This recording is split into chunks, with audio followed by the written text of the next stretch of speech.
Welcome to the Business Buyer Diaries. My name is Nathan Platter. I'm a full-time employee, and I bought a business.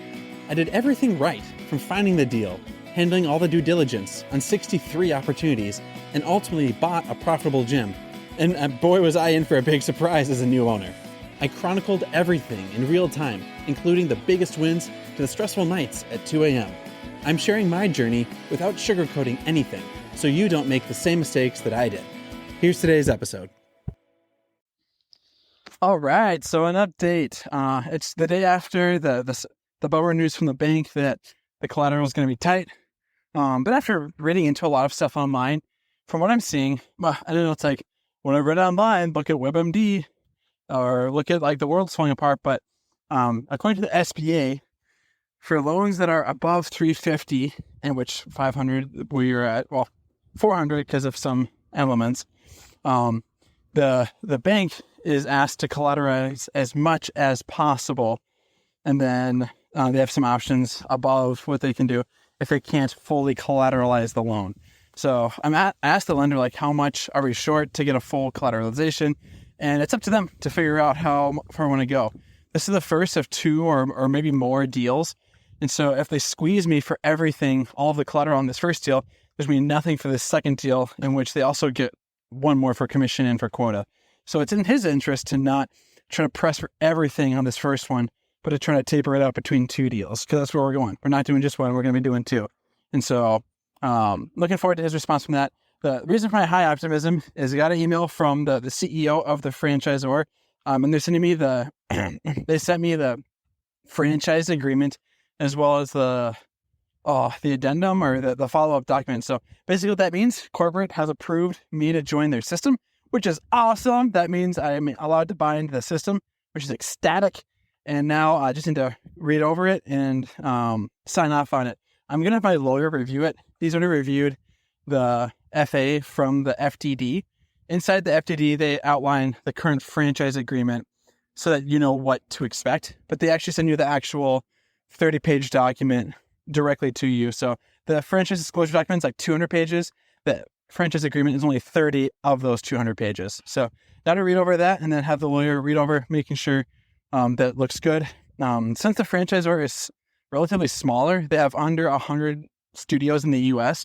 My hunch is they'll be able to be flexible on a few areas. My attorney had a few questions for like one of them was like territory, and like the franchisor has the right to do different brand, but create their own secondary brand, but same stores in the same area. So like for this place, if it's like, what's a good example? If it's like a heavy metal workout facility and they're starting up like a yoga workout facility, they can come in and do their own yoga facility like a block away and own both brands. And that's totally fine. And so on worst case scenario, it's like heavy metal workout studio and they're launching death metal workout studio. And like everything could be the same, but according to the FDD, they can do that. And so the attorney said, hey, let's get some clarification on what we're okay with, or if we want to try to block that out. So I don't know. We'll see. There are more than 10 studios, less than 100. So try to keep it a little vague for now. But we'll see if we can get some review and some feedback. So a couple of dates all in the works. So right now, what day is it today? Today is August 12th. So in a month from now, they're doing their annual franchise convention here in the Twin Cities, actually. Truth to be told, that's kind of neat. So that's going to be in a month from now. We're scheduled to close like 2 days after that annual convention. So I got invited to the convention, but I'm hoping to be an owner beforehand. So there's that. And then we're also doing a couple member appreciation events like a week before the deal is set to close. And so I'll be attending as a member, but if we can speed up the deal, I can go as the new owner / member along the way. So we're going to see what we can do. A couple of different events all happening at once. And then, of course, there'll be training at corporate as well as the 4 weeks of training from the current seller. So a lot of dates and a lot of date ranges once the transfer happens. But big news, exciting news. Franchisor has approved me buying into the system. They like me. I passed an assessment that they have. And so I'm satisfied with my due diligence with talking with fellow franchisees. They're satisfied working with me. So now to just get the lender to approve it. we'll see what happens. Worst case scenario, there are multiple lenders out there. And if this lender acknowledges that they're not able to get the deal done due to their in-house requirements, then the deal is dead unless I work with another lender. So we'll work with this lender. I talked with the broker, and it sounds like my annoyance the other day is mostly due to the SBA experience itself, and this lender is good. So if that's the case, then kudos to the lender, and SBA just takes forever to do their thing, which coming from the government is not too surprising. Few people have a great experience working with the government. Example A is the DMV. So going along with that, we're going to keep chugging along. And if something goes south or the deal can't close, I'll see about having to get another lender to close the deal. So we'll pull away from there. We'll see what the lender is able to do over the weekend in terms of collateral and getting this all structured up. This business is doing very well. It has solid, some of the best revenue I've seen, very healthy profits. It's been run by a current owner for a couple of years.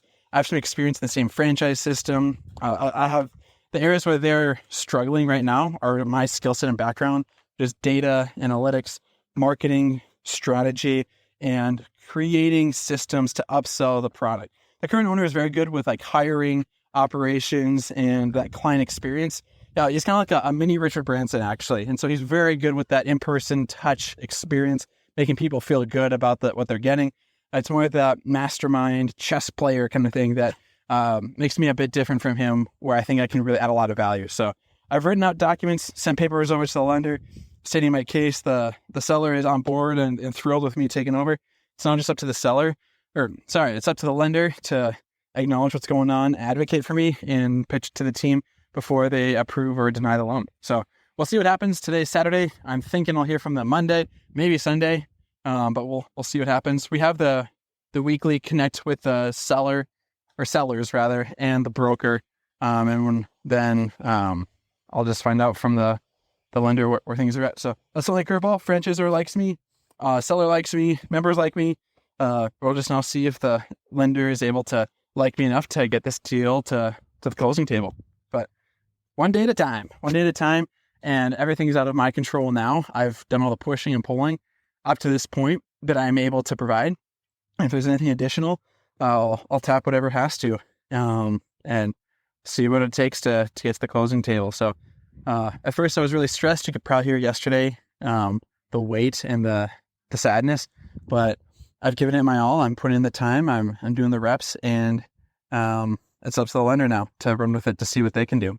So it's an adventure. I know I keep talking. I'll stop right there. We'll do an update tomorrow, else Monday. Have a good one. This has been another episode of the Business Buyer Diaries. Subscribe so you don't miss the next episode. I hope you're realizing that business ownership is no cakewalk. Check the podcast notes for a link to the DIY due diligence program, the complete list of show sponsors, and for media inquiries. Music written and composed by Wes Schrock. I'm your host, Nathan Platter. Join me again on the next one.